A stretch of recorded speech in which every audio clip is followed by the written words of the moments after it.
ครับจะได้เริ่มในส่วนของกิจกรรมวันโกนในโอกาสนี้จะได้ขอกราบราธนาท่านอาจารย์พระครูอาทรสมาธิวัฒน์ได้น้อมกดสวิตช์ไฟเครื่องนมัสการบูชาพระรัตนตรัยเบื้องหน้าโต๊ะหมู่บูชาขอกราบราธนาด้วยความเคารพครับอาราธนาพระสงฆ์สามเณรเจริญพรอุบาสกอุบาสิกาสาธุชนทุกคนทุกท่านได้สำรวมกายวาจาใจน้อมประคองอัญชลี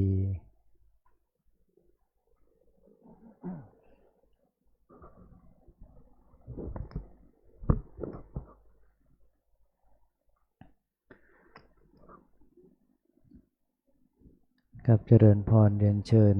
ท่านแม่ชีผ่องพันธ์ล่องทองได้เป็นตัวแทนอุบาสกอุบาสิกาน้อมกดสวิตช์ไฟเครื่องทองน้อยเฉพาะเครื่องล่างเพื่อบูชาพระเดชพระคุณหลวงปู่พระพรหมมงคล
ครับเราท่านทั้งหลายจะได้กล่าวคำบูชาพระรัตนตรัย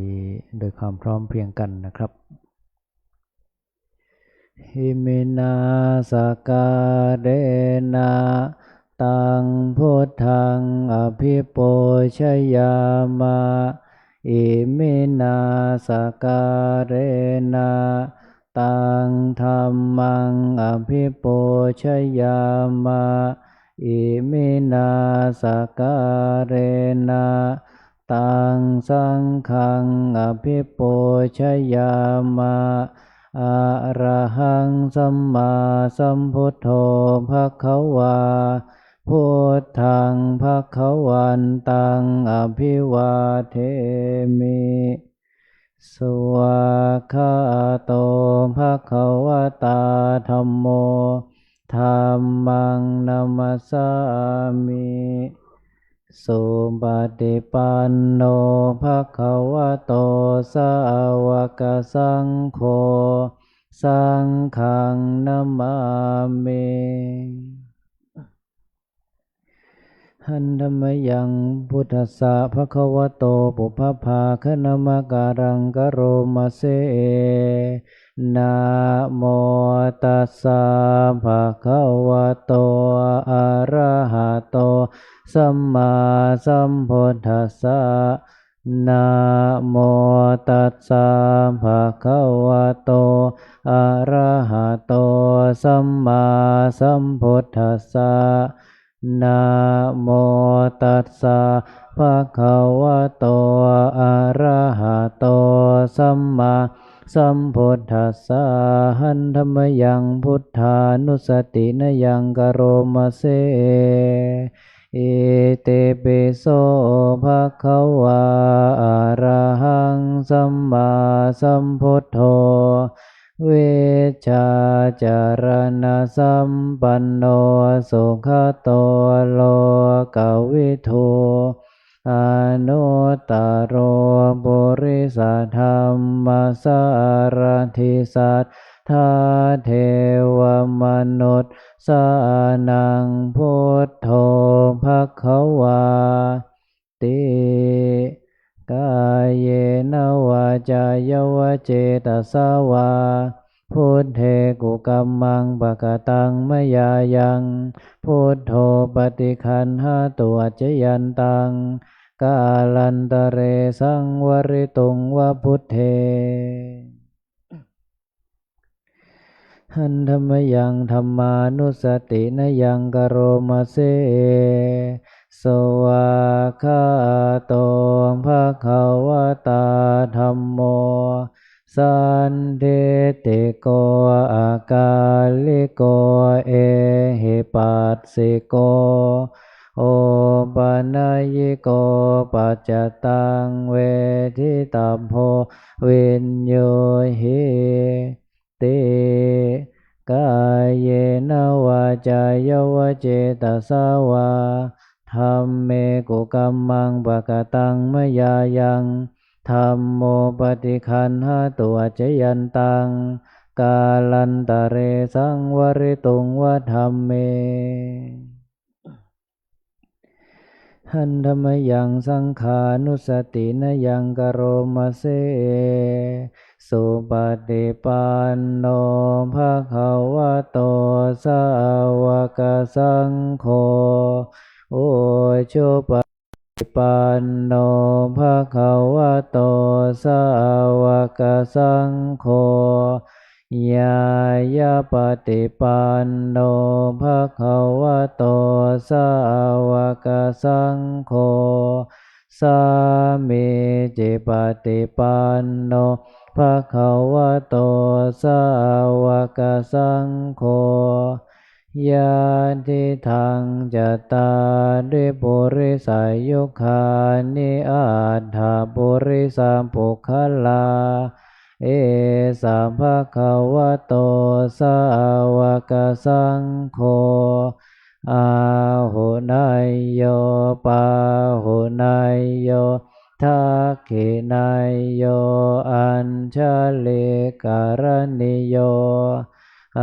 นุตตรังปุญญเขตังโลกัสสะติกายเยนวาจายวเจตสาวา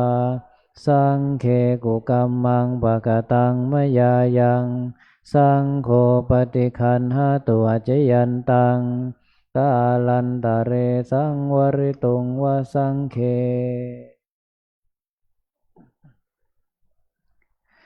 หันธรรมยังสิริมังคลมหาเทราภิทุติคาทายโยพนามเส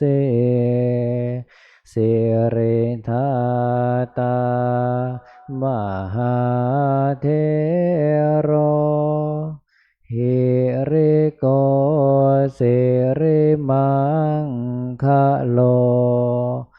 มังคะโลปายะเมทาวิมังคะโลปายะเทสโกคารุธานิยาปาโมโคเสสานุเสสนายโกโลกานุกรรมปิเมตายาสติปัฏฐา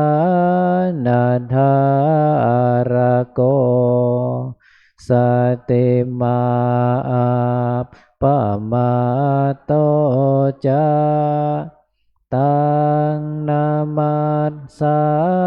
มิสัพพทาติสิริมังคละ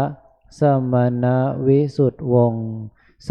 ภาสง่าองค์ทรงสิริมิวางวายสำรวมยืนเดินนั่งผู้พร้อมพรั่งด้วยละอายปัญญาขจรขจายชี้อุบายอันมงคล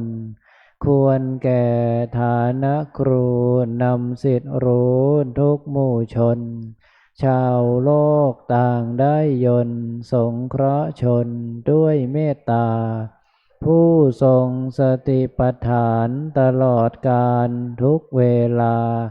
ทรงนามสติมา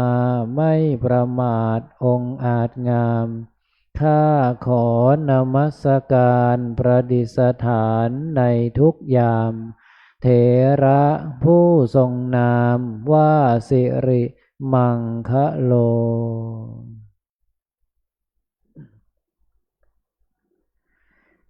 ครับลำดับต่อไปจะได้ขอเจริญพรเรียนเชิญท่านแม่ชีบุษราคำมานกุลได้เป็นตัวแทนอุบาสกอุบาสิกากดสวิตช์ไฟเทียนส่องธรรมที่ธรรมาสน์เพื่อจะได้อาราธนาองค์แสดงพระธรรมเทศนาขึ้นสู่ธรรมาสน์ซึ่งในวันนี้วันโกนแรม7 ค่ำเดือน 9วันเสาร์ที่16สิงหาคมพุทธศักราช2568เราท่านทั้งหลายได้รับเมตตาจากท่านพระอาจารย์พระครูอาทรสมาธิวัฒน์หรือว่าท่านพระอาจารย์สันติทาวโรอภิธรรมบัณฑิตผู้ช่วยเจ้าวาดพระรามหลวงจะได้เมตตาให้ธรรมะเป็นทานในค่ำของคืนวันนี้ในโอกาสนี้จะได้ขอน้อมกราบอาราธนาท่านอาจารย์พระครูอาทรสมาธิวัฒน์ได้เมตตาขึ้นสู่ธรรมาสน์เพื่อจะได้ให้ศีลแก่น้องๆสามเณรและหลังจากนั้นก็จะได้ให้ศีลแก่คณะอุบาสกอุบาสิกาและก็จะได้แสดงพระธรรมเทศนาเป็นลำดับตามลำดับสืบต่อไปนะครับ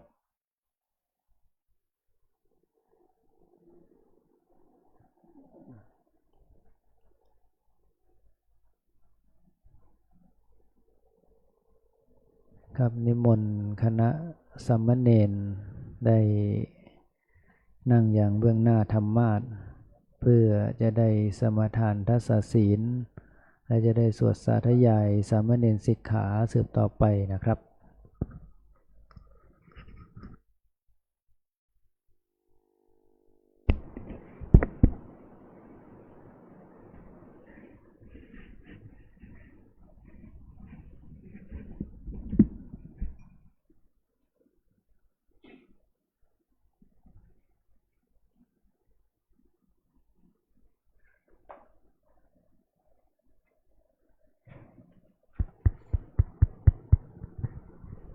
นิมนต์สามเณรทุกรูปกับพระอาจารย์พร้อมกันนะครับกราบ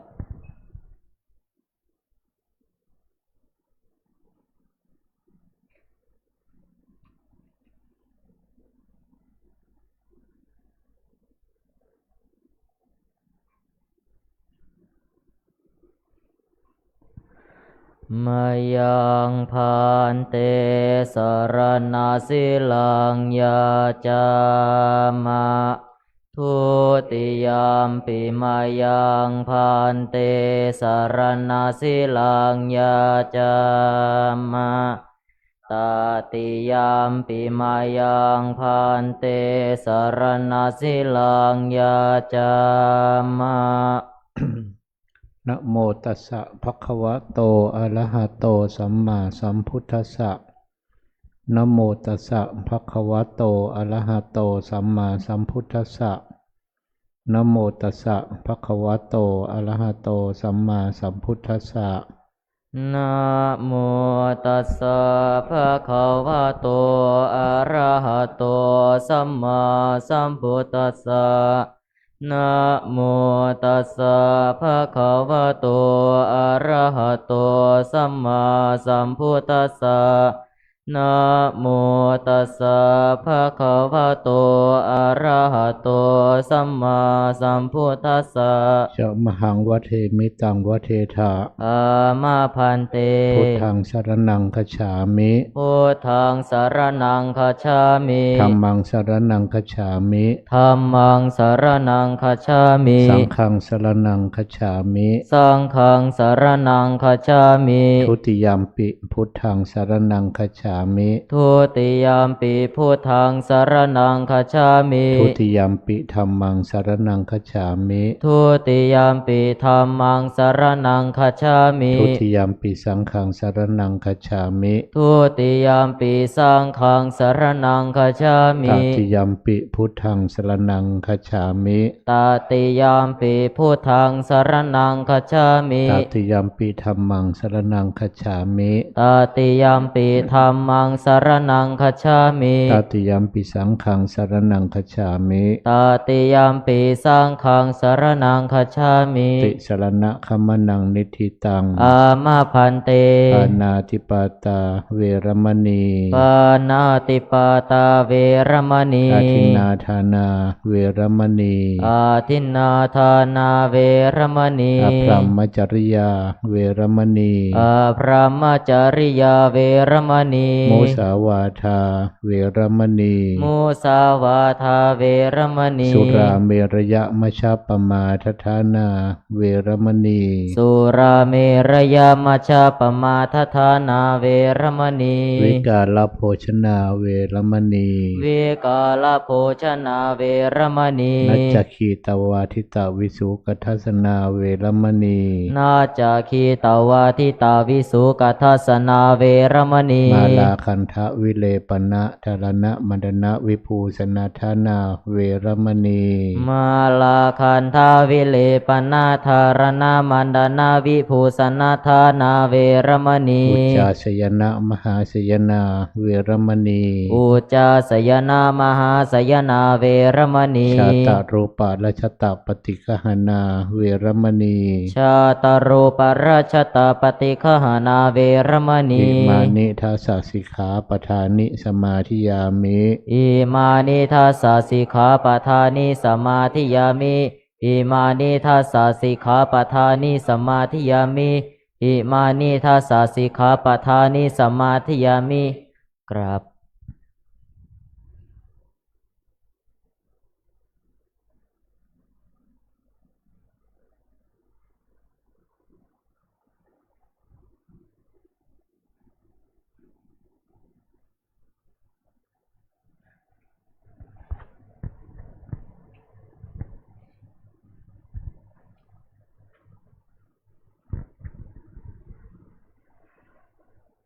สัมพุทโธโลเกอุปันโนมหากาลุนิโกมุนีธัมมาจักกังปวเตตวาโลเกอปาติวันติยังโลกัสสะสังขาหังกาตุงจาริตวะโลกัจจาลิกังติวิทังโลเกสัทธัมมังสมะเทวะปวันติยังอนุปุเพนะสาวัตถิงปัตตวาเช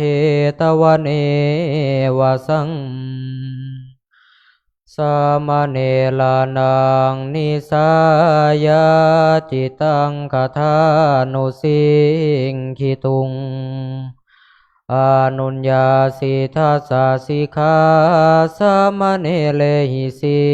งคิตุงสามเณรนังทัสสังขังสิกขาปะทังพนามาเสสามเณรนังทัสสะสิกขาปะทานิจะสามเณรหิสิกิตุงปานาติปาตาเวรมณีอาทินนาทานาเวรมณีอาพรหมจริยาเวรมณีโมสาวาทาเวรมณีสุลาเมลยามัชฌปมาทฐานาเวรมณีปิกาลโภชนาเวรมณีนาจาคีตาวาทิตาวิสุกัทัสนาเวรมณีมาลาคันทาวิเรปนาธารณามันดนะสนัทานาเวรมณีอุจจาสยนามหาสยนาเวรมณี ชาตารุปราชตาปฏิฆหานาเวรมณีติ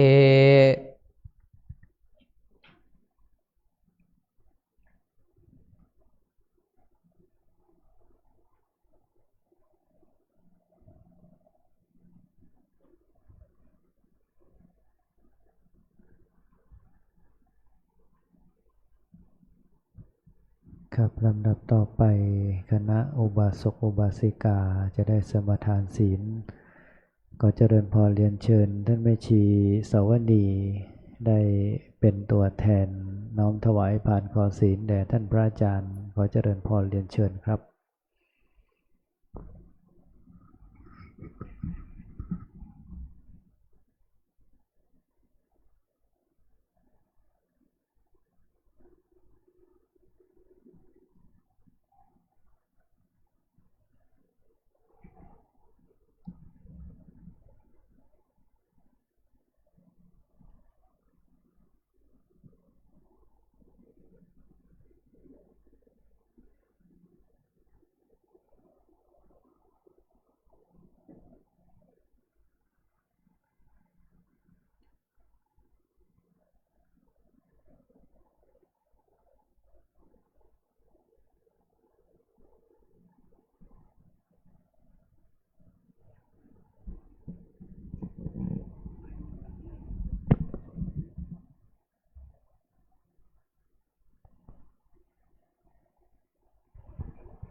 ขอเชิญทุกท่านกราบพระอาจารย์พร้อมกันค่ะกราบกราบ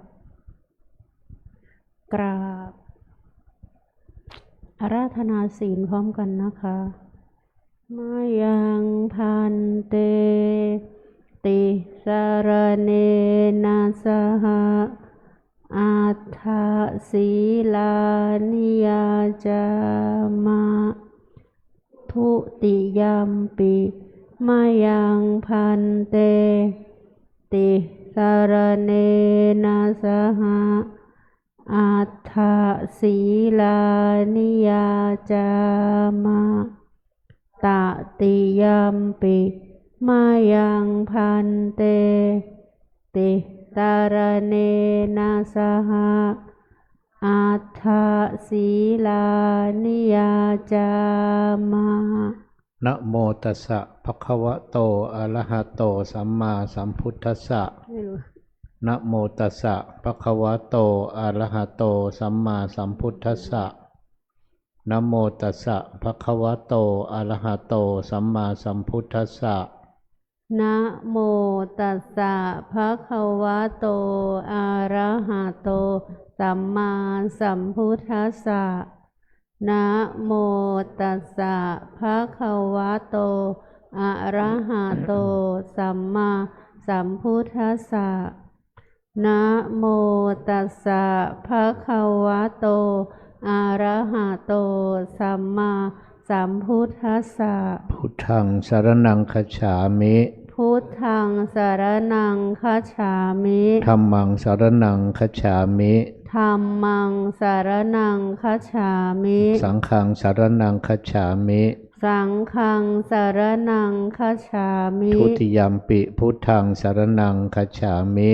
ทุติยัมปิพุทธังสรณังคัจฉามิทุติยัมปิธัมมังสรณังคัจฉามิทุติยัมปิธัมมังสรณังคัจฉามิทุติยัมปิสังฆังสรณังคัจฉามิทุติยัมปิสังฆังสรณังคัจฉามิตติยัมปิพุทธังสรณังคัจฉามิตติยัมปิพุทธังสรณังคัจฉามิตติยัมปิธัมมังสรณังคัจฉามิตติยัมปิธัมมังสรณังคัจฉามิตติยัมปิสังฆังสรณังคัจฉามิตติยัมปิสังฆังสรณังคัจฉามิติสรณะขมนังนิธิตังอามะพันเตปานาติปาตา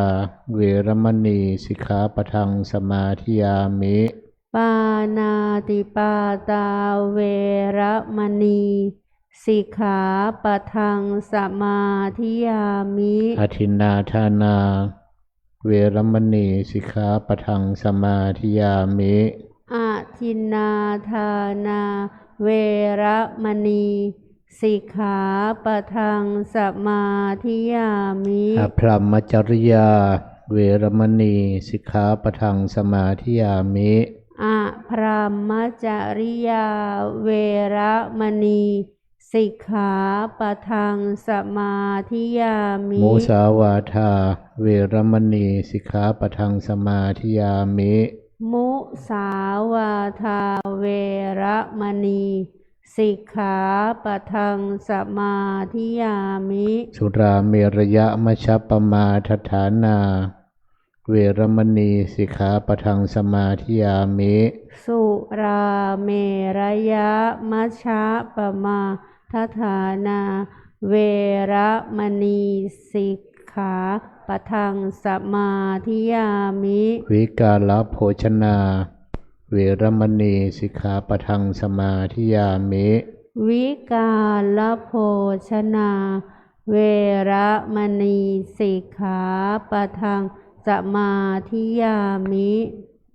นัจจคีตะวาทิตะวิสุกัทสนะมาลาคันทะวิเลปนะทลนะบันดนะวิภูสนัตถานาเวรมณีสิกขาปะทังสมาธิยามิ นัจจ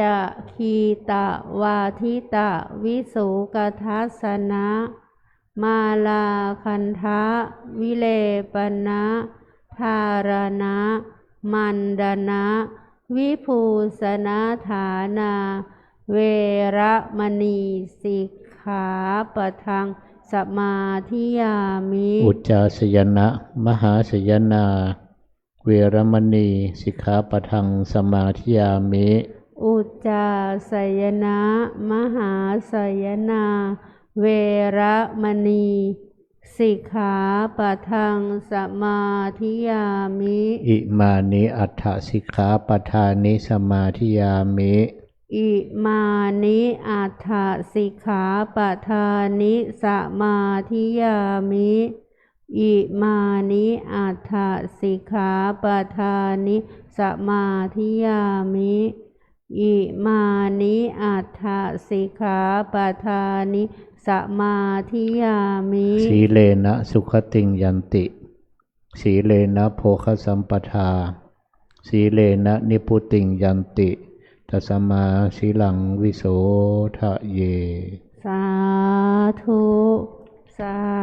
ธุสาธุกราบพระอาจารย์3 ครั้งค่ะกราบกราบกราบ ครับขอเจริญพรเรียนเชิญท่านแม่ชีท่านวรัตน์สิริสายพิรุณได้เป็นตัวแทนน้อมกดสวิตช์ไฟเครื่องทองน้อยเครื่องบนเพื่อพระเดชพระคุณหลวงปู่พระพรหมมงคลบูชาธรรมให้หลังจากนั้นคณะอุบาสกอุบาสิกาจะได้กล่าวคำอาราธนาธรรมสืบต่อไปนะครับ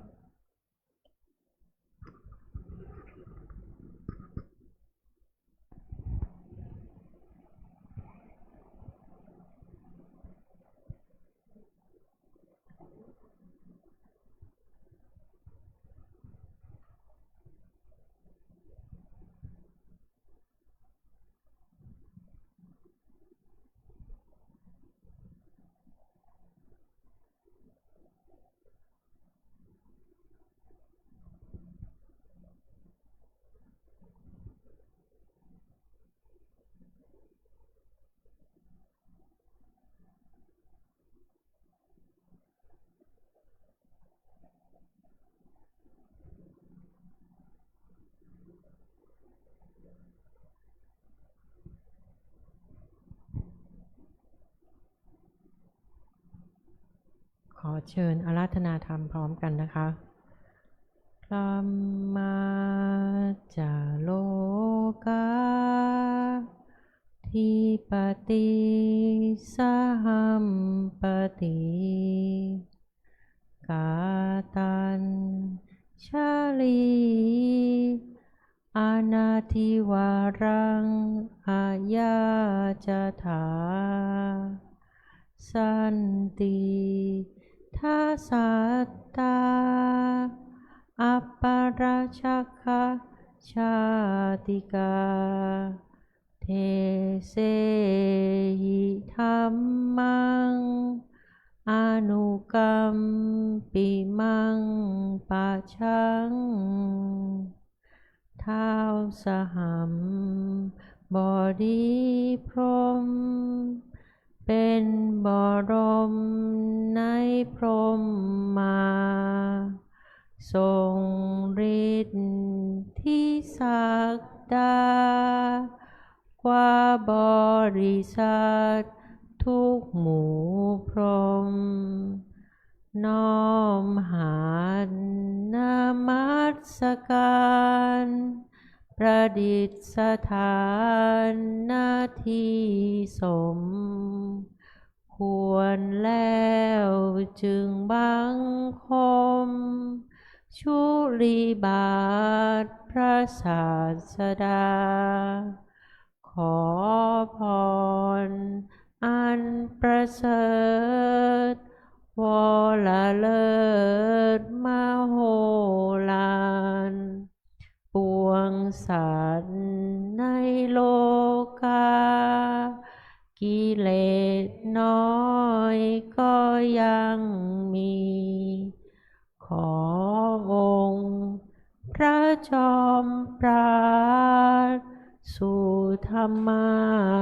สอันรู้จริงโปรดปวงประชานีท่านจงโปรดแสดงธรรมนิมนต์ท่านเจ้าขาผู้ปรีชาอันเลิศล้ำโปรดแสดงพระสัทธรรมเทศนาภาวาทีเพื่อให้สำเร็จผลแก่ปวงชนบรรดานี้โสภสุขเกษมศรีสมดังเจตนาเถิดอารา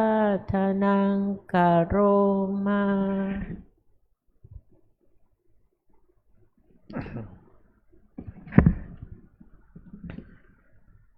นะโมตัสสะภะคะวะโตอะระหะโตสัมมาสัมพุทธัสสะนะโมตัสสะภะคะวะโตอะระหะโตสัมมาสัมพุทธัสสะนะโมตัสสะภะคะวะโตอะระหะโตสัมมาสัมพุทธัสสะปุเพจกตปุญญาตาเอตัมมังคลมุตตมันติขอความนอบน้อมของข้าพเจ้าจงบังเกิดมีต่อพระรัตนตรัยขอน้อมถวายความเคารพในสรีระร่างแห่งพระเดชพระคุณหลวงปู่พระพรหมมงคลและสำนึกในพระคุณของครูบาอาจารย์อย่างยิ่งขอโอกาสพระสงฆ์ขอสวัสดีน้องสามเณรและขอความเจริญไพบูลย์ในพระสัทธรรมขององค์สมเด็จพระสัมมาสัมพุทธเจ้าบังเกิดมีในคณะแม่ชีอุบาสิกาผู้อยู่ณสถานที่ฟังธรรมแห่งนี้ในโอกาสบัดนี้จะได้กล่าวพระธรรมคำสอนขององค์สมเด็จพระชินวรพระสัมมาสัมพุทธเจ้าเพื่อเป็นเครื่องประดับสติปัญญาสร้างศรัทธาความเชื่อประสาทะความเลื่อมใสในหลักธรรมคำสอนจนกว่าเวลาอันสมควรจะมาถึงตัวนี้จะกล่าวถึงประวัติของพระเถระรูปหนึ่งซึ่งเป็นพระเถระ ที่เป็นพระอรหันต์ในครั้งพุทธกาลพระเถระในครั้งพุทธกาลแต่ละองค์ที่บรรลุเป็นพระอรหันต์หรือเป็นพระอริยสาวกทุกท่านทุกคนล้วนแต่มีประวัติอันน่าสนใจพระเถระองค์นี้ก็เช่นเดียวกัน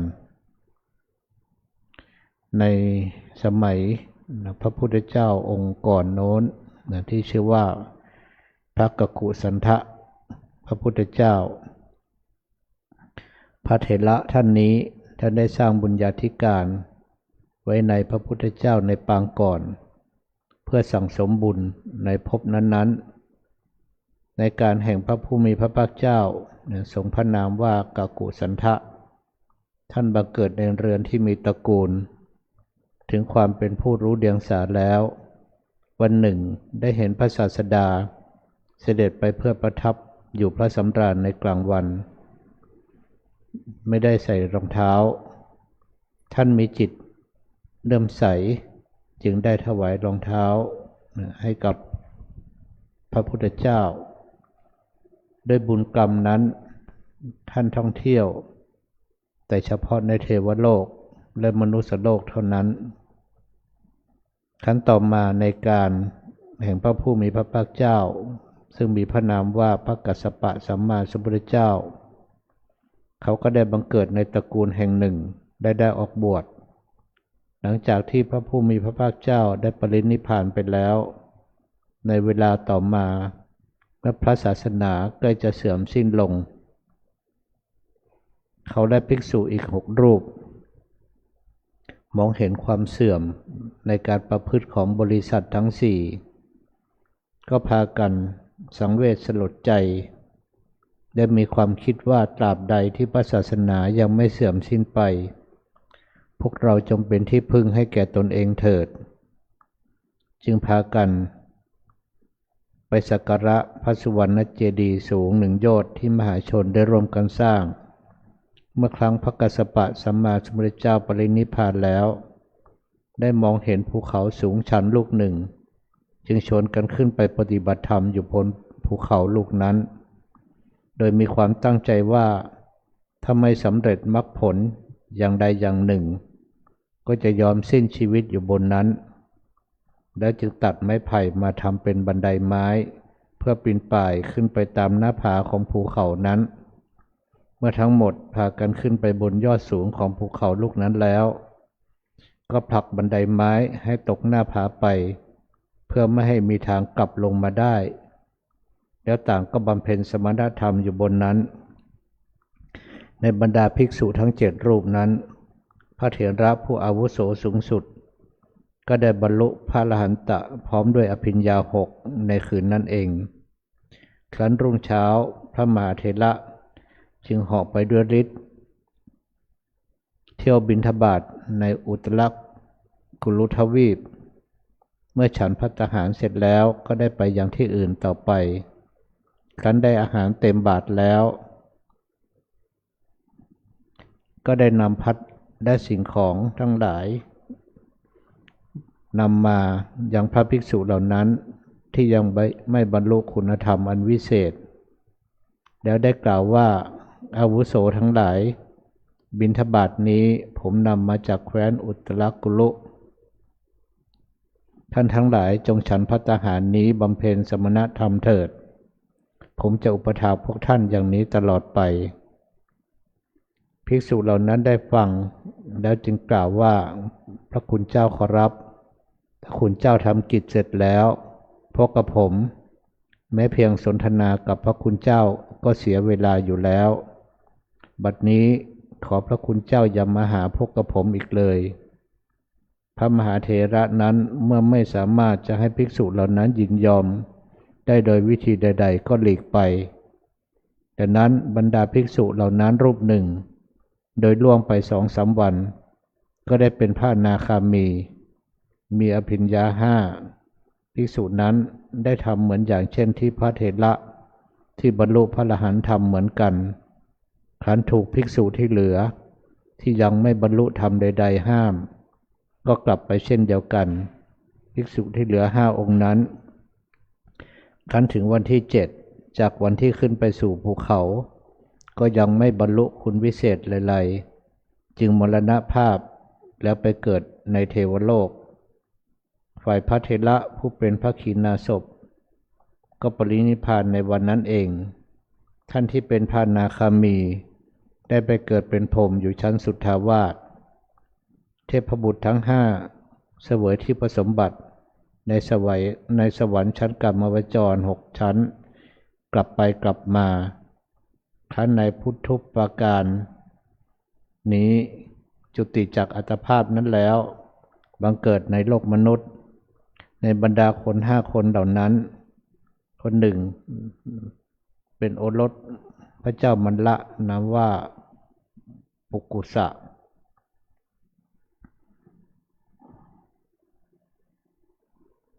อีกคนหนึ่งชื่อว่าพาหิยะทารุจิริยะซึ่งต่อมาได้รับการแต่งตั้งจากพระบรมศาสดาให้เป็นยอดภิกษุสาวกผู้ตรัสรู้เร็วอีกคนหนึ่งเป็นมัลลกษัตริย์ในแคว้นมัลละ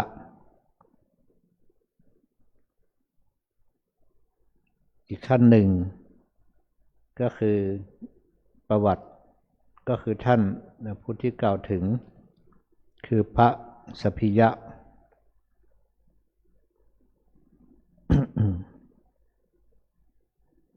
อีกองค์หนึ่งก็คือพระกุมารกัสสปะพูดถึงประวัติที่จะกล่าวถึงพระเถระก็คือพระสพพิยะเถระซึ่งท่านเมื่อจุติจากเทวโลกได้ถือปฏิสนธิในครรภ์ของปริภาชิกาท่านหนึ่งซึ่งว่ากันว่าปริภาชิกาผู้นั้นเป็นราชธิดาของกษัตริย์พระองค์หนึ่งพระชนกชนีได้มอบพระราชธิดานั้นแก่ปริภาชกผู้หนึ่งโดยตั้งใจว่าธิดาของท่านจะได้รู้เรื่องลัทธิของปริภาชกผู้นั้นปริภาชกผู้เป็นลูกศิษย์คนหนึ่งของปริภาชกนั้นประพฤติเมถุนธรรมกับราชธิดานั้นพระนางจึงได้ตั้งครรภ์ปริภาชิกาทั้งหลายเห็นราชธิดานั้นมีครรภ์จึงพากันขับไล่ออกไปพระนางเสด็จไปในที่แห่งหนึ่งทรงคลอดที่สภาในระหว่างทางด้วยเหตุนั้นกุมารนั้นจึงมีชื่อว่าสัพพิยะเพราะเหตุที่เกิดที่สภาสัพพิยะนั้นครั้นเติบโตแล้วก็บวชเป็นปริภาชกเล่าเรียนศาสตร์ต่างๆเป็นผู้มีวาทะมากเที่ยวไปตลอดชมพูทวีปเมื่อได้วาทะไม่เห็นบุคคลผู้เทียมเท่ากับตนในเชิงวาทะจึงได้สร้างอาสมไว้ที่ประตูพระนครสั่งสอนศิลปะแก่ขัตติยกุมารอาศัยอยู่ณที่นั้นครั้งนั้นพระผู้มีพระภาคเจ้าทรงเผยแผ่พระธรรมจักรอันประเสริฐเสด็จมาถึงกรุงราชคฤห์โดยลำดับประทับอยู่ณเวฬุวันมหาวิหารกลันทกะนิวาปสถานแต่สัพพิยะปริภาชกเมื่อรู้ว่าพระพุทธเจ้าทรงอุบัติแล้วกล่าวถึงพระเถระที่ร่วมปฏิบัติธรรมอยู่บนยอดเขาในชาติก่อนสมัยพระกัสสปะสัมมาสัมพุทธเจ้าครั้งกันโน้นและได้บรรลุธรรมเป็นพระอนาคามีเมื่อสิ้นชีวิตลงก็ได้บังเกิดในพรหมโลกชั้นสุทธาวาสได้ตรวจดูพรหมสมบัติของตนก็นึกลำลึกถึงเรื่องราวก่อนที่ตนจะมาเกิดในพรหมโลกลำลึกถึงเรื่องที่ตนขึ้นไปยังภูเขากับเพื่อนสหธรรมิกเห็นที่บำเพ็ญสมณธรรมแล้วก็นึกถึงสถานที่ที่คนที่เหลืออีก6 คนไปเกิดก็รู้ว่าท่านหนึ่งปรินิพพานไปแล้วได้รู้ว่านอกจากนี้อีก5 คนไปบังเกิดในเทวโลกชั้นกามวจรครั้นต่อมาก็ได้ลำลึกถึงคนทั้ง5เหล่านั้นอีกมีความสงสัยว่าเวลานี้คนทั้ง5เหล่านั้นไปบังเกิดที่ไหนหนอเมื่อตรวจดูจึงได้เห็นสัพพิยะปริภาชกคิดว่าสหายของเราไม่รู้ว่าแม้พระพุทธเจ้าทรงอุบัติแล้ว จึงคิดว่าเอาเถิดเราจะชักชวนเขาเพื่อเข้าถึงพระพุทธเจ้าจึงได้แต่งปัญหา20 ข้อแล้วไปปรากฏกายในสถานที่อยู่ของสัพพิยะปริภาชกในเวลาหลังเที่ยงคืนพระเถระเห็นแสงสว่างจากรัศมีของเท้ามหาพรหมจึงถามว่าใครอยู่ที่นั่นมหาพรหมได้ตอบว่าเราคือพรหมผู้กระทำสมณธรรมกับท่านมาแต่ก่อนบรรลุอนาคามิผลและบังเกิดในพรหมโลกชั้นสุทธาวาสพระเถระจึงถามว่าท่านมาด้วยการงานอะไรเล่ามหาพรหมบอกปัญหาเหล่านั้นเพื่อแสดงเหตุที่ตนมาแล้วกล่าวว่าท่านจงเรียนปัญหาเหล่านั้นสมณะหรือพราหมณ์ผู้ใดถูกท่านถามปัญหานี้แล้วสามารถพยากรณ์ได้ท่านพึงประพฤติพรหมจรรย์ในสำนักของผู้นั้นเถิดเมื่อมหาพรหมกล่าวอย่างนี้แล้วสัพพิยะได้เรียนปัญหาเหล่านั้นตามลำดับบทด้วยการกล่าวครั้งเดียวเท่านั้นครั้งนั้นพรหมแม้รู้อยู่ก็ยังไม่บอกว่าพระพุทธเจ้าอุบัติขึ้นแล้วแต่สัพพิยะนั้นด้วยความประสงค์นี้ว่าสัพพิยะปริภาชกเมื่อแสวงหาประโยชน์จักรู้จักพระศาสดาด้วยตนเองแล้วก็กลับไปยังพรหมโลกตามเดิมครั้งต่อมาสัพพิยะปริภาชกเรียนปัญหาในสำนักของเทวดานั้นได้เข้าไปหาสมณพราหมณ์ทั้งหลายผู้เป็นเจ้าหมู่เจ้าคณะเป็นคณาจารย์มีชื่อเสียงมีเกียรติยศเป็นเจ้าลัทธิซึ่งคนส่วนมากยกย่องว่าดีคือบุรณกัสสปะมัคคิลิโคสาละอาชิตะเกตกัมพลปกุฏทะกัจจยนะสัญชัยเวรัทบุตรนิคลนัตบุตรแล้วจึงถามปัญหาเหล่านั้นสมณพราหมณ์เหล่านั้นอันสัพพยะปริภาชกถามปัญหาแล้วแก้ไม่ได้เมื่อแก้ไม่ได้ก็แสดงความโกรธความขัดเคืองและความไม่พอใจให้ปรากฏทั้งยังกลับถามสัพพิยะปริภาชกในปัญหาเหล่านั้นอีกครั้งหนึ่งสัพพิยะปริภาชกจึงมีความดำริว่าท่านสมณพราหมณ์ทั้งหลายผู้เป็นเจ้าหมู่เจ้าคณะเป็นคณาจารย์มีชื่อเสียงมีเกียรติยศเป็นเจ้าลัทธิที่ชนส่วนมากยกย่องว่าดีเหล่านั้นถูกเราถามปัญหาแล้วแก้ไม่ได้เมื่อแก้ไม่ได้ก็แสดงความโกรธความขัดเคืองและความไม่พอใจให้ปรากฏทั้งยังกลับถามเราในปัญหาเหล่านี้อีกถ้ากระไรเราพึงละเพศกลับมาบริโภคกามอีกเถิดแต่แล้วสัพพิยะปริภาชกได้มีความดำริว่าพระสมณโคดมนี้แลเป็นเจ้าหมู่เจ้าคณะเป็นคณาจารย์มีชื่อเสียงมีเกียรติยศเป็นเจ้าลัทธิชนส่วนมากยกย่องว่าดีถ้ากระไรเราพึงเข้าไปเฝ้าพระสมณโคดมแล้วทูลถามปัญหาเหล่านี้เถิดแต่ก็สงสัยว่าเมื่อท่านสมณพราหมณ์ทั้งหลายที่เป็นผู้เก่าแก่เป็นผู้ใหญ่ล่วงการผ่านวัยมาโดยลำดับเป็นผู้เฒ่ารู้ราตรีนานบวชมานานก็ยังตอบปัญหาของเราไม่ได้พระสมณโคดมนั้นเมื่อถูกเราทูลถามแล้วจักทรงพยากรณ์ปัญหาเหล่านี้ได้อย่างไรเพราะพระสมณโคดมยังเป็นหนุ่มโดยพระชาติทั้งยังเป็นผู้ใหม่โดยบรรพชา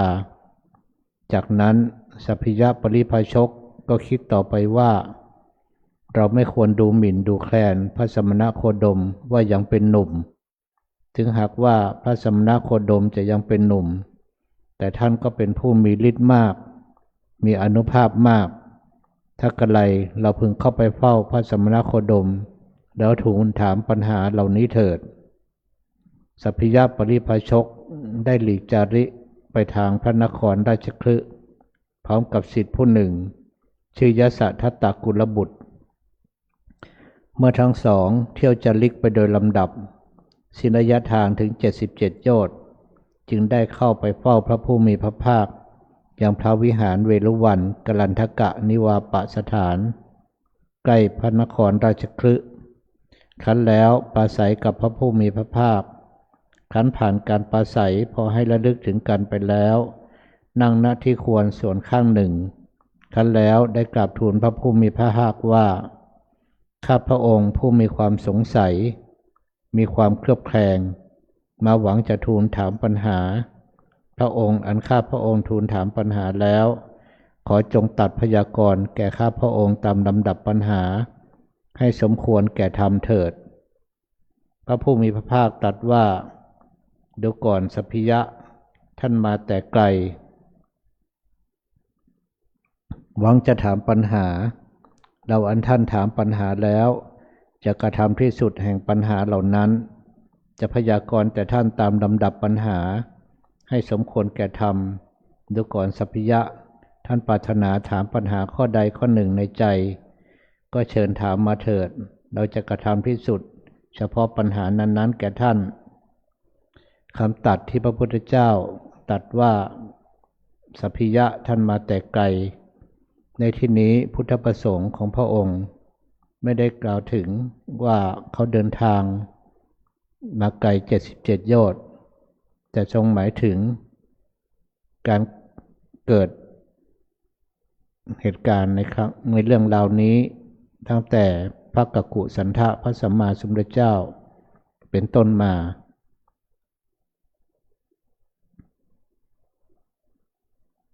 ได้ช่วงระยะเวลานะซึ่งว่างจากพระศาสนาหนึ่งพุทธันดรจนมาถึงพระพุทธเจ้าองค์ปัจจุบันของเราเมื่อพระองค์ได้ตรัสว่าเชิญถามเราเถิดเราจะกระทำพิสูจน์เฉพาะปัญหานั้นๆแก่ท่านสัพพิยะปริภาชกจึงได้กระทำคาถาหนึ่งให้เป็นอย่างละสี่แล้วทูลถามปัญหา20 ข้อด้วย5 คาถาแต่พระผู้มีพระภาคเจ้าทรงกระทำปัญหาหนึ่งของสัพพิยะปริภาชกด้วยคาถาหนึ่งแล้วทรงพยากรณ์ด้วยคาถา20 คาถาด้วยยอดธรรมคือพระอรหันต์หมายถึงว่าคำถามที่สัพพิยะปริภาชกถามพระพุทธเจ้าตรัสตอบโดยจุดประสงค์ทุกปัญหาที่ถามคำตอบก็คืออรหัตผลซึ่งพระสัพพิยะปริภาชกได้กราบทูลปัญหาข้อที่1กล่าวว่าบัณฑิตกล่าวบุคคลผู้บรรลุอะไรว่าเป็นภิกษุ 2. กล่าวบุคคลว่าผู้สงบเสงี่ยมด้วยอาการอย่างไร 3. กล่าวบุคคลว่าผู้ฝึกตนแล้วอย่างไรและ 4. อย่างไรบัณฑิตจึงกล่าวบุคคลว่าผู้รู้ข้าแต่พระองค์ผู้เจริญข้าพเจ้าทูลถามแล้วขอพระองค์ทรงตรัสพยากรณ์แก่ข้าพระองค์เถิดพระผู้มีพระภาคตรัสพยากรณ์ว่าดูก่อนสัพพิยะผู้ใดถึงความดับกิเลสด้วยมรรคที่ตนอบรมแล้วข้ามความสงสัยเสียได้ละความไม่เป็นและความเป็นได้เด็ดขาดอยู่จบพรหมจรรย์มีภพใหม่สิ้นแล้วผู้นั้นบัณฑิตกล่าวว่าเป็นภิกษุคำตอบข้อที่2ผู้ใดวางเฉยในอารมณ์มีรูปเป็นต้นทั้งหมดมีสติไม่เบียดเบียนสัตว์ในโลกทั้งปวงข้ามโอคะได้แล้วเป็นผู้สงบไม่ขุ่นมัวไม่มีกิเลสเครื่องฟูขึ้นผู้นั้นบัณฑิตกล่าวว่าเป็นผู้สงบเสงี่ยมคำตอบที่3ผู้ใดอบรมอินทรีย์แล้วแทงตลอดโลกนี้และโลกอื่นทั้งภายในทั้งภายนอกโลกทั้งปวงรอเวลาสิ้นชีวิตอยู่อบรมตนแล้วผู้นั้นบัณฑิตกล่าวว่าผู้ฝึกตนแล้วคำตอบข้อที่4ผู้พิจารณาทั้ง2 อย่างคือจุติและอุบัติตลอดกับทั้งสิ้นแล้วปราศจากทุลีไม่มีกิเลสเครื่องยั่วยวนเป็นผู้หมดจดถึงความสิ้นไปแห่งชาติ ผู้นั้นบัณฑิตกล่าวว่าเป็นผู้รู้ลำดับนั้นสัพพยะปริภาชกได้ชื่นชมอนุโมทนาภาสิทธิ์ของพระผู้มีพระภาคแล้วมีใจชื่นชมเบิกบานเฟื่องฟูเกิดปิติสมนัสได้ทูลถามปัญหาข้อต่อไปกับพระผู้มีพระภาคว่าบัณฑิตกล่าวบุคคลผู้อะไรว่าเป็นพราหมณ์ข้อที่ 6 กล่าวบุคคลว่าเป็นสมณะด้วยอาการอย่างไร 7. กล่าวบุคคลผู้ล้างบาปอย่างไร 8. และอย่างไรบัณฑิตจึงกล่าวบุคคลว่าเป็นนาคผู้ประเสริฐข้าแต่พระองค์ผู้เจริญข้าพเจ้าทูลถามแล้วขอพระองค์ทรงตรัสพยากรณ์แก่ข้าพระองค์เถิดพระผู้มีพระภาคตรัสพยากรณ์ว่าดูก่อนสัพพิยะผู้ใดลอยบาปทั้งหมดแล้วเป็นผู้ปราศจากมลทินมีจิตตั้งมั่นดีดำรงตนมั่นก้าวล่วงสงสารได้แล้วเป็นผู้สำเร็จกิจเป็นผู้บริบูรณ์ด้วยคุณมีศีลเป็นต้นผู้นั้นตัณหาและทิฏฐิไม่อาศัยแล้วเป็นผู้คงที่บัณฑิตกล่าวว่าเป็นพราหมณ์ผู้ใดมีกิเลสสงบแล้วละบุญและบาปได้แล้วปราศจากกิเลสทุลีรู้โลกนี้และโลกหน้าแล้วล่วงชาติและมรณะได้ผู้คงที่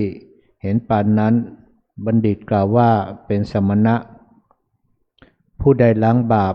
ได้หมดในโลกทั้งปวงคืออายตนะภายในและภายนอกแล้วย่อมไม่มาสู่กับในเทวดาและมนุษย์ผู้สมควรผู้นั้นบัณฑิตกล่าวว่าเป็นผู้ล้างบาปผู้ใดไม่กระทำบาปอะไรในโลกสลัดออกซึ่งธรรมเป็นเครื่องประกอบและเครื่องผูกได้หมดไม่คล้องอยู่ในธรรมเป็นเครื่องมีข้องมีขันเป็นต้นทั้งปวงหลุดพ้นเด็ดขาดผู้คงที่เห็นปานนั้นบัณฑิตกล่าวว่าเป็นนาคลำดับนั้นสัพพิยะปริภาชกได้ทูลถามปัญหาข้อต่อไปกับพระผู้มีพระภาคว่าท่านผู้รู้ทั้งหลายกล่าวใครว่าผู้ชนะเขต 10. กล่าวบุคคลว่าเป็นผู้ฉลาดด้วยอาการอย่างไร 11. อย่างไรจึงกล่าวว่าบุคคลเป็นบัณฑิตและ 12. กล่าวบุคคลชื่อว่าเป็นมุนีด้วยอาการอย่างไรข้าแต่พระองค์ผู้เจริญข้าพเจ้าทูลถามแล้วขอพระองค์ทรงตรัสพยากรณ์แก่ข้าพระองค์เถิดพระผู้มีพระภาคตรัสพยากรณ์ว่าดูก่อนสัพพิยะผู้ใดพิจารณาอายตนะหรือกรรมเขตทั้งสิ้นคือเขตที่เป็นของทิพย์เขตของมนุษย์และเขตของพรหมแล้วเป็นผู้หลุดพ้นจากเครื่องผูกอันเป็นรากเหง้าแห่งเขตทั้งหมดผู้คงที่เห็นปานนั้นผู้รู้ทั้งหลายกล่าวว่าเป็นผู้ชนะเขตผู้ใดพิจารณากระเปาะฟองกรรมทั้งสิ้นคือกระเปาะฟองที่เป็นของทิพย์กระเปาะฟองของมนุษย์และกระเปาะฟองของพรหมแล้วเป็นผู้หลุดพ้นจากเครื่องผูกอันเป็นรากเหง้าแห่งกระเปาะฟองทั้งหมดผู้คงที่เห็นปานนั้นผู้นั้นท่านผู้รู้ทั้งหลายกล่าวว่าเป็นผู้ฉลาด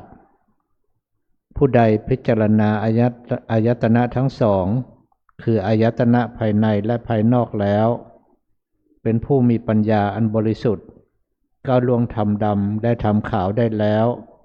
ผู้คงที่เห็นปานนั้นผู้นั้นท่านผู้รู้ทั้งหลายกล่าวว่าเป็นบัณฑิตผู้ใดรู้ธรรมของอสัตตบุรุษและของสัตตบุรุษในโลกทั้งปวงคือในภายในและภายนอกแล้วดำรงอยู่ผู้นั้นอันเทวดาและมนุษย์บูชาล่วงธรรมเป็นเครื่องข้องและข่ายคือตัณหาและทิฏฐิแล้วท่านผู้รู้ทั้งหลายกล่าวว่าเป็นมุนีลำดับนั้นสัพพิยะปริภาชกได้ทูลถามปัญหาข้อต่อไปกับพระผู้มีพระภาคว่าบัณฑิตกล่าวบุคคลผู้บรรลุอะไรว่าเป็นผู้ถึงเวทข้อที่ 14กล่าวบุคคลว่าผู้รู้ตามด้วยอาการอย่างไร 15กล่าวบุคคลผู้มีความเพียรด้วยอาการอย่างไรและ16บุคคลบัณฑิตกล่าวว่า เป็นผู้ชื่อว่าอาชาไนยด้วยอาการอย่างไรข้าแต่พระองค์ผู้เจริญข้าพเจ้าทูลถามแล้วขอพระองค์ทรงตรัสพยากรณ์แก่ข้าพระองค์เถิดพระผู้มีพระภาคตรัสพยากรณ์ว่าดูก่อนสัพพิยะผู้ใดพิจารณาเวททั้งสิ้นอันเป็นของมีอยู่แห่งสมณะและพราหมณ์ทั้งหลายปราศจากความกำหนัดในเวทนาทั้งปวง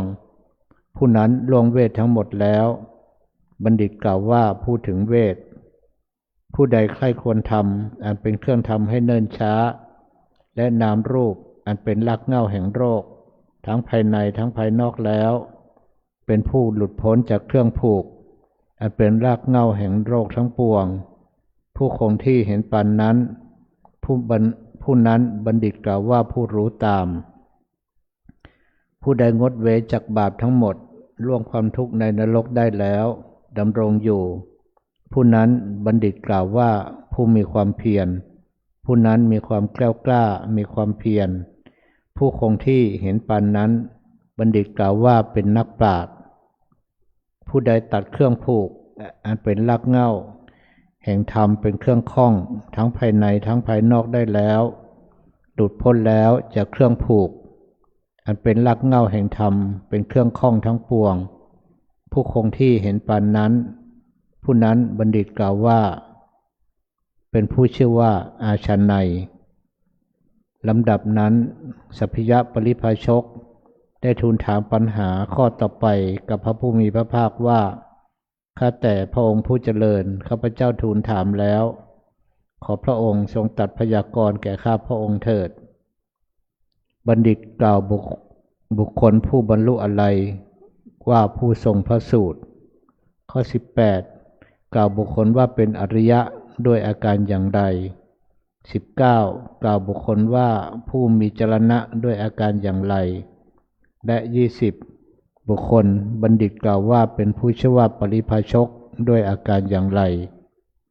ข้าแต่พระองค์ผู้เจริญข้าพเจ้าทูลถามแล้วขอพระองค์ทรงตรัสพยากรณ์แก่ข้าพเจ้าเถิดพระผู้มีพระภาคตรัสพยากรณ์ว่าดูก่อนสัพพิยะบัณฑิตกล่าวบุคคลผู้ฟังแล้วรู้ยิ่งธรรมทั้งมวลครอบงำธรรมที่มีโทษและไม่มีโทษอะไรอันมีอยู่ในโลกเสียได้ไม่มีความสงสัยหลุดพ้นแล้วไม่มีทุกข์ในธรรมมีขันธ์และอายตนะเป็นต้นทั้งปวงว่าผู้ทรงพระสูตรบุคคลนั้นรู้แล้วตัดอะไรและอาสวะได้แล้วย่อมไม่เข้าถึงการนอนในคันบรรเทาสัญญา3อย่างและเปลือกตมคือกรรมคุณแล้วย่อมไม่มาสู่กับบัณฑิตกล่าวว่าเป็นอริยะผู้ใดในศาสนานี้เป็นผู้บรรลุธรรมที่ควรบรรลุเพราะจรณะเป็นผู้ฉลาดรู้ธรรมได้ในการทุกเมื่อไม่คล้องอยู่ในธรรมมีขันธ์เป็นต้นทั้งปวงมีจิตหลุดพ้นแล้วไม่มีปฏิฆะผู้นั้นบัณฑิตกล่าวว่าผู้มีจรณะผู้ใดขับไล่กรรมอันมีทุกข์เป็นผลซึ่งมีอยู่ทั้งที่เป็นอดีตอนาคตและเป็นปัจจุบันได้แล้วมีปกติกำหนดด้วยปัญญาเที่ยวไปกระทำมายากับทั้งมานะความโลภความโกรธและนามรูปให้มีที่สุดได้แล้วผู้นั้นบัณฑิตกล่าวว่าปริภาชกผู้บรรลุธรรมที่ควรบรรลุลำดับนั้นสัพพิยะปริภาชกชื่นชมยินดีภาสิทธิ์ของพระผู้มีพระภาคแล้วดีใจเบิกบานแช่มชื่นเกิดปิติสมนัสลุกจากที่นั่งทำผ้าเฉวียงบ่าข้างหนึ่งประคองอัญชลีไปทางที่พระผู้มีพระภาคประทับแล้วได้สะดุดดีพระผู้มีพระภาคด้วยคาถาที่เหมาะสมเฉพาะพระพักตร์ว่าข้าแต่พระผู้มีพระภาคผู้มีปัญญาดุจแผ่นดินพระองค์ทรงกำจัดมิจฉาทิฏฐิ3และมิจฉาทิฏฐิ60ที่อาศัยคัมภีร์เป็นหลักการของพวกสมณะลัทธิอื่นซึ่งอาศัยอักษรสื่อความหมายและสัญญาที่วิปริตทรงก้าวพ้นความมืดคือโอคะได้แล้วพระองค์ทรงเป็นผู้ถึงที่สุดแห่งทุกข์เป็นผู้ถึงฝั่งทรงเป็นพระอรหันตสัมมาสัมพุทธเจ้า ข้าพระองค์ตระหนักในพระองค์ว่ามีอาสวะสิ้นแล้วพระองค์ทรงมีความรุ่งเรืองมีความรู้มีปัญญามากได้ทรงแนะนำข้าพระองค์ผู้ทำที่สุดทุกข์ให้ข้ามได้แล้วเพราะพระองค์ได้ทรงทราบปัญหาที่ข้าพระองค์สงสัยทรงช่วยให้ข้าพระองค์ข้ามพ้นความลังเลใจข้าแต่พระองค์ผู้เป็นพระมุนีผู้ทรงบรรลุธรรมที่ควรบรรลุในแนวทางของมุนีไม่มีกิเลสฝังแน่นพระทัยทรงเป็นเผ่าพันธุ์แห่งพระอาทิตย์ข้าพระองค์ขอนอบน้อมพระองค์ผู้ทรงสงบเสงี่ยมอย่างยิ่งพระองค์ผู้มีพระจักษุได้ทรงพยากรณ์ปัญหาข้อสงสัยที่เคยมือมาก่อนของข้าพระองค์จนหมดสิ้นแล้วพระองค์ไม่มีนิวรณ์จึงนับว่าเป็นพระมุนีผู้ตรัสรู้ชอบด้วยพระองค์เองแน่แท้อันหนึ่งความคับแค้นใจทั้งหมดพระองค์ทรงกำจัดตัดถอนได้แล้วพระองค์จึงมีพระทัยเยือกเย็นมีการอบรมตนถึงที่สุดแล้วมีพระปัญญาทรงจำมั่นคงเทวดาทั้งสองพวกที่อาศัยอยู่ณนารถบรรพตทั้งหมดพากันชื่นชมอนุโมทนาพระองค์ผู้ประเสริฐยิ่งใหญ่ในหมู่คนผู้ประเสริฐผู้ทรงมีความเพียรยิ่งใหญ่ทรงแสดงพระธรรมเทศนาอยู่ข้าพระองค์ผู้เป็นบุรุษอาชนนัยข้าแต่พระองค์ผู้เป็นบุรุษอาชนนัยข้าพระองค์ขอนอบน้อมพระองค์ข้าแต่พระองค์ผู้เป็นบุรุษสูงสุดข้าพระองค์ขอนอบน้อมพระองค์ไม่มีผู้ใดเลยที่จะทรงคุณเสมอด้วยพระองค์ในโลกนี้พร้อมทั้งเทวโลกพระองค์ทรงเป็นสัพพัญญูพุทธเจ้าเป็นพระศาสดาเป็นพระมุนีครอบงำมารได้ทรงตัดอนุสัยกิเลสได้ทรงข้ามห่วงน้ำใหญ่คือสงสารได้แล้วยังทรงช่วยหมู่สัตว์นี้ให้ข้ามตามไปได้ด้วยพระองค์ทรงล่วงพ้นอุปธิกิเลสได้ทำลายอาสวะได้แล้วไม่มีอุปทานความถือมั่นและความหวาดกลัวภัยได้เหมือนพญาราชสีห์ไม่กลัวต่อหมู่เนื้อพระองค์ไม่ทรงติดอยู่ในบุญและบาปทั้งสองเหมือนดอกบัวขาวที่สวยงามไม่ติดอยู่ในน้ำข้าแต่พระองค์ผู้มีความเพียรขอพระองค์โปรดเหยียดพระบาทออกมาเถิดสัพพิยะจะขอถวายอภิวาทพระยุคลบาทของพระศาสดาลำดับนั้นแลสัพพิยะปริภาชกหมอบลงแทบพระบาทของพระผู้มีพระภาคด้วยเสียงกล่าวแล้วได้กราบทูลพระผู้มีพระภาคว่าข้าแต่พระองค์ผู้เจริญภาสิทธิ์ของพระองค์แจ่มแจ้งยิ่งนักพระองค์ทรงประกาศธรรมโดยอเนกปริยายเปรียบเหมือนหงายของที่คว่ำเปิดของที่ปิดบอกทางแก่ผู้หลงทางหรือตามประทีปในที่มืดด้วยหวังว่าผู้มีจักษุจักเห็นรูปได้ฉะนั้นข้าพระองค์นี้ขอถึงซึ่งพระผู้มีพระภาคกับทั้งพระธรรมและพระภิกษุสงฆ์ว่าเป็นสรณะข้าแต่พระองค์ผู้เจริญขอให้ข้าพระองค์พึงได้บรรพชาอุปสมบทในสำนักของพระผู้มีพระภาคเถิดพระผู้มีพระภาคตรัสว่าดูก่อนสัพพิยะผู้ใดเคยเป็นอัญญะเดรัจฉีมาก่อนหวังบรรพชาหวังอุปสมบทในธรรมวินัยนี้ผู้นั้นจะต้องอยู่ปริวาส4 เดือนเมื่อล่วง4 เดือนไปแล้วภิกษุทั้งหลายพอใจจึงยังผู้นั้นผู้อยู่ปริวาสแล้วให้บรรพชาอุปสมบทเพื่อความเป็นภิกษุก็แต่ว่าเรารู้ความต่างแห่งบุคคลในข้อนี้สัพพยะปริภาชกข้าแต่พระองค์ผู้เจริญถ้าเป็นเช่นนั้นไซร้ข้าพระองค์จักอยู่ปริวาส4 ปีเมื่อล่วง4 ปีแล้วภิกษุทั้งหลายพอใจขอจงยังข้าพระองค์ให้บรรพชาอุปสมบทเพื่อเป็นภิกษุเถิดสัพพยะปริภาชกได้บรรพชาอุปสมบทในสำนักของพระผู้มีพระภาคแล้วขั้นท่านสัพพยะอุปสมบทแล้วไม่นานหลีกออกจากหมู่อยู่ผู้เดียวไม่ประมาทมีความเพียรมีใจเด็ดเดี่ยวไม่นานนักก็กระทำให้แจ้งที่สุดแห่งพรหมจรรย์อันยอดเยี่ยมที่กุลบุตรทั้งหลายผู้ออกบวชเป็นบรรพชิตโดยชอบต้องการนั้นด้วยปัญญาอันยิ่งเอง ในปัจจุบันเข้าถึงอยู่รู้ชัดว่าชาติสิ้นแล้วพรหมจรรย์อยู่จบแล้วกิจที่ควรทำสำเร็จแล้วกิจอื่นเพื่อความเป็นอย่างนี้ไม่ได้มีอีกซึ่งท่านได้เป็นพระอรหันต์องค์หนึ่งในจำนวนพระอรหันต์ทั้งหลายเหตุผลที่ท่านพระสัพพิยะไม่ได้เข้าปริวาสเพราะพระองค์ทรงเล็งเห็นถึงอุปนิสัยของท่านว่าจะเป็นผู้บรรลุมรรคผลในชาตินี้เป็นชาติสุดท้ายจึงไม่ได้เข้าปริวาสในที่นี้ก็คือการกักขังไม่ให้ออกนอกสถานที่ซึ่งไม่ใช่เกี่ยวกับปริวาสกรรมที่พระภิกษุสงฆ์ชำระเพื่อแก้อาบัติ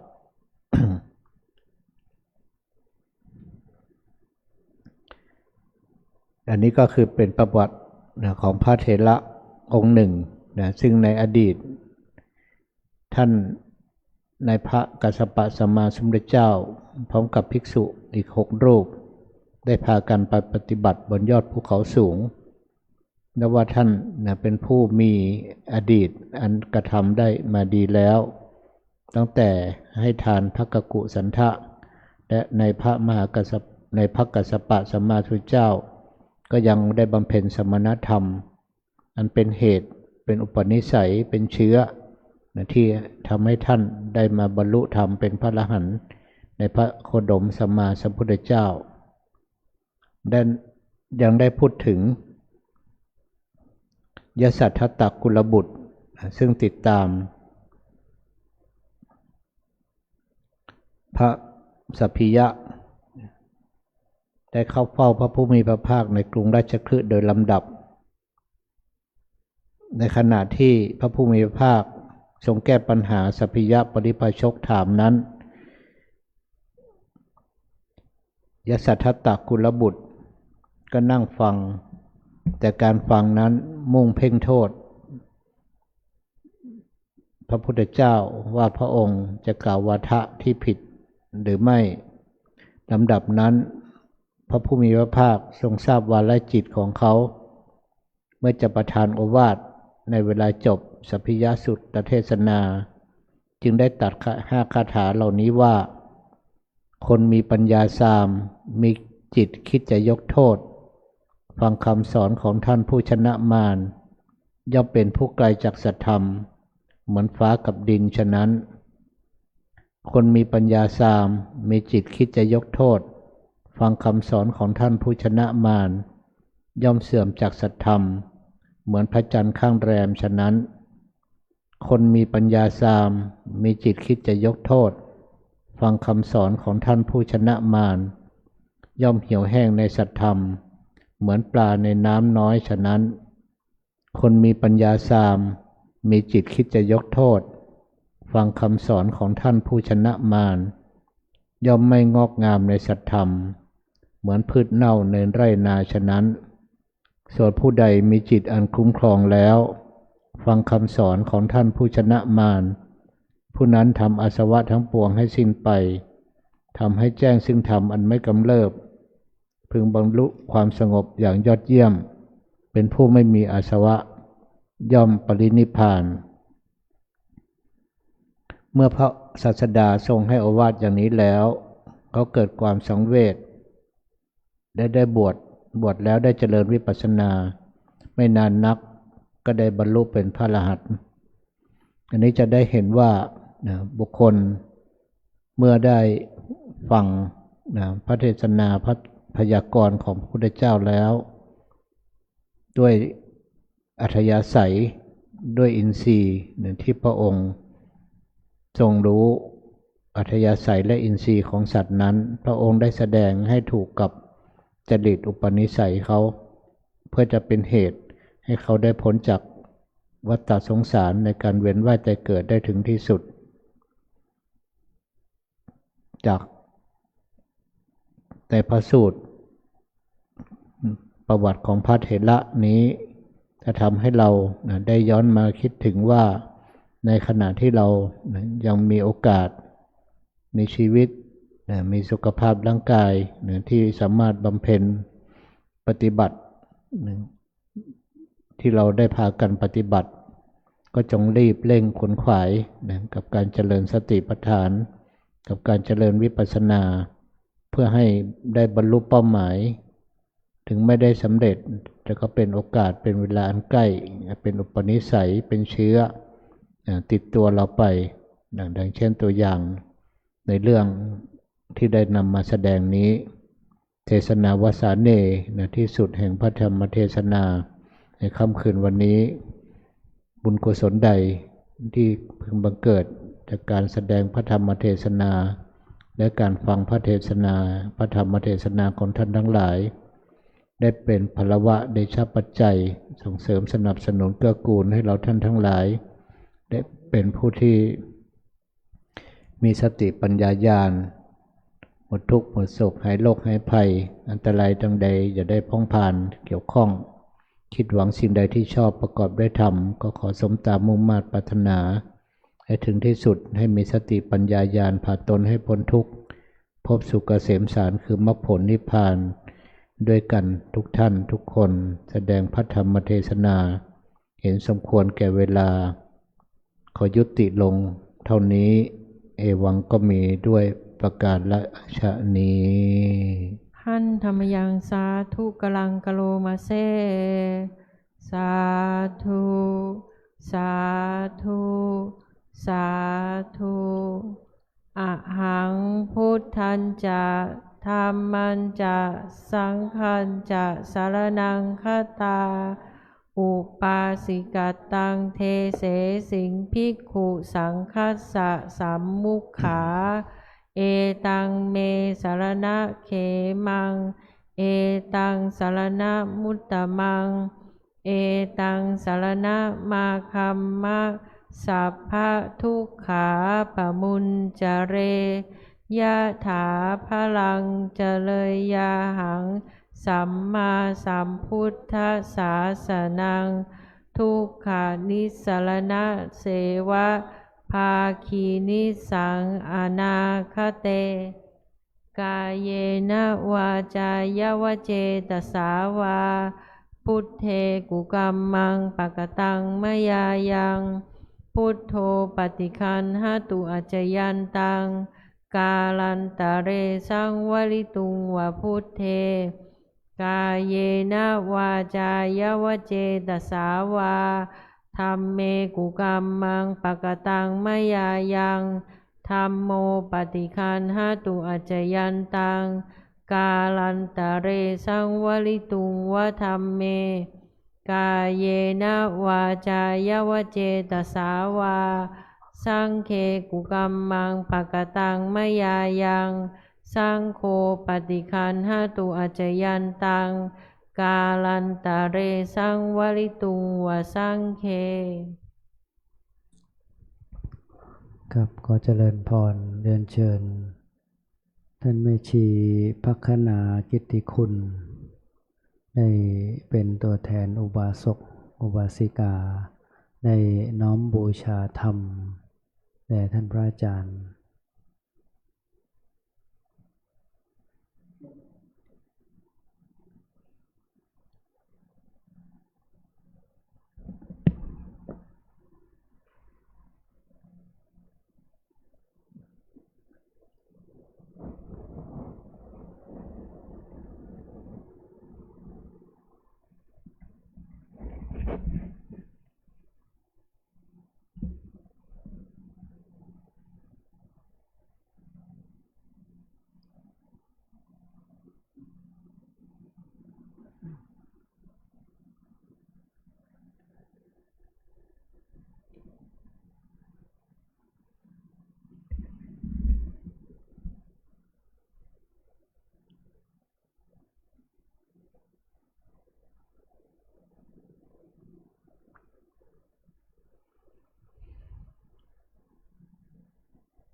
ตั้งใจรับพรกัน ยะถาวาลิวหาปุลาปริปุเรนติสาคลังเอวะเมวะอิโตทินังเปตานังอุปกัปปติอิทิตังปฏิตังตุมหังคิปะเมวะสมิจจตุสพเพปุเรนตุสังกัปปาจันโทปนรสโสยะถามณิโชติราโสยะถาสัพพิติโยวิวัชชันตุสัพพะโรโควินัสตุมาเตภวัตวันตรายโยสุขีทีขายุโกภวะอภิวาทนาสีริสนิจังวุธาปจายโนจัตตารโอธรรมาวัฏันติอายุวันโนสุขังพระลังสาธุสาธุสาธุครับพระธรรมเทศนาเนื่องในวันโกนโดยท่านอาจารย์พระครูอาทรสมาธิวัฒน์พระอาจารย์สันติทาวโรอภิธรรมบัณฑิตผู้ช่วยเจ้าวาดวัดลำหลวงร้อยปัสนาจารย์ประจำสำนักปฏิบัติธรรมประจำจังหวัดเชียงใหม่แห่งที่หนึ่งได้เมตตาให้ธรรมะเป็นทานแก่เราท่านทั้งหลายกับผมในนามพระภิกษุสามเณรคณะอุบาสกอุบาสิกาสาธุชนทุกคนทุกท่าน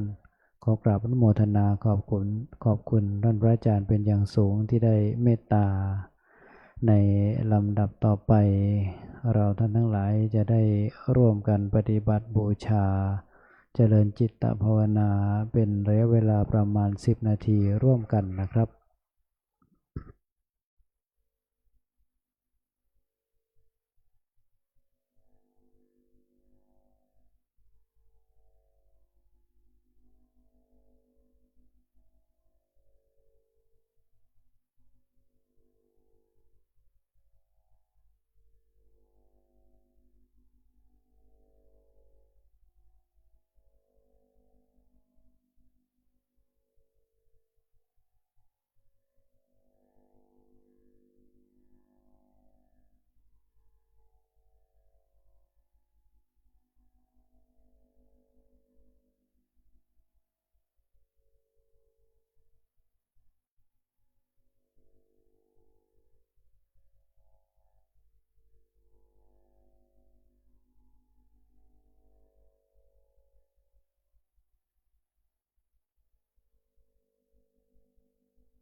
ครับสมควรแก่เวลาได้คลายจากสมาธิจะได้ร่วมกันกล่าวคำกรวดน้ำวันทานหลวงวันทานน้อยสืบต่อไปนะครับอิตังทานากัมมังนิพพานาปัจจยโยโหตุโนนิจจังอิตังศีลากัมมังนิพพานาปัจจัยโหตุโนนิจจังอิตังภาวนากัมมังนิพพานาปัจจัยโหตุโนนิจจังยังกินจิกุสาลังกตัมพังกัมมังสัพเพหิกาเตหิกาตังปุญญังโนนุโมทันโตสุนันโตพนโตเยเทวาสมิงฐานเนอาทิคาตาทิยุกาสัทธาหนตุสัมภาสัตตานังสุขิอัตตานังปาหาลันโตมาตาปิตาสุขิตาหนตุทุกขปามุจจันโตสัพเพยติกาสุตาหนตุทุกขปามุจจันโตสัพเพอายาติกาสุขิตาหนตุทุกขมุจจันโตสัพเพปิสาสัพเพยัคขาสัพเพเปตาสุตาหนตุทุกขปามุจจันโตสัพเพนัคขตาสุกิตาหนตุทุกขมุจจันโตสัพเพเทวาสุกิตาหนตุทุกขมุจจันโตสัพเพอาจาริโยปัจจายาสุขิตาหนตุทุกขมุจจันโตสัมภาสัมปตินังสัมมิชันตุโววันธามิพุทธังสัพพังเมโตสังฆามาธาเมเตวันธามิธัมมังสัพพังเมโตสังฆามาธาเมพันเตวันธามิสังฆังสัพพังเมธรรมธาเมพันเตวันธาเมกุโลปัจจาจาริเยสัพพังเมโตสังฆามาเมพันเตวันธามิกัมมัฏฐานังสัพพังเมโตสังฆามัฏฐาเมเตวันธามิอาราเมภัตตาสีมายังสัพพังมาธาเมพันเตวันธามิเจติยังสัมพังสัมปทาเนสุปาทิตาสาลิลาธาตุมหาโพธิงพุทธารูปังสักกาลังสัทธาคาโลเกเทวะโลเกบรหมโลเกจัมปุติเปลังกาทิเปสาลิลาธาตุโยเกสาธาตุโยละหันตาธาตุโยเจติยังคันธากุติงจตุราสิติสาเสธัมมะคันเทสัพเพสังปาทะเจติยังอาหังวันธามิสัพพะโสกราบ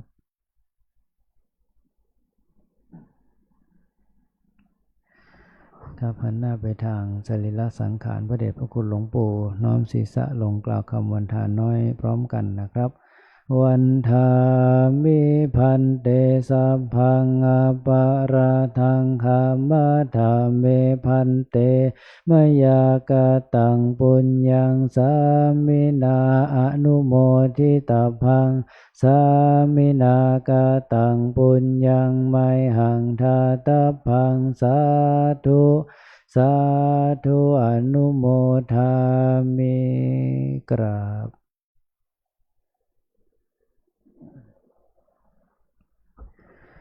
ครับน้อมวันทานน้อยพระมหาเถระนั้นมีท่านอาจารย์พระครูอาทรสมาธิวัฒน์ผู้ช่วยเจ้าวาดพระรามหลวงเป็นต้นนะครับ วันทามิพันเตสัพพังอปาราทังคามาธาเมพันเตมยากตังปุญญังสามินาอนุโมทิตาพังสามินากตังปุญญังไมหังทาตาพังสาธุสาธุอนุโมทามิ ทีขายุโกจัตตารโลธรรมาวัฏันติอายุวันโนสุขังพะลัง สาธุสาธุสาธุกับบูชาพระรัตนตรัยอีกครั้งหนึ่งนะครับอะระหังสัมมาสัมพุทโธภควาพุทธังภควันตังอภิวาเทมิสวากขาโตภควตาธัมโมธัมมังนัมสสามิสุปฏิปันโนภควโตสาวกสังโฆสังฆังนามามิ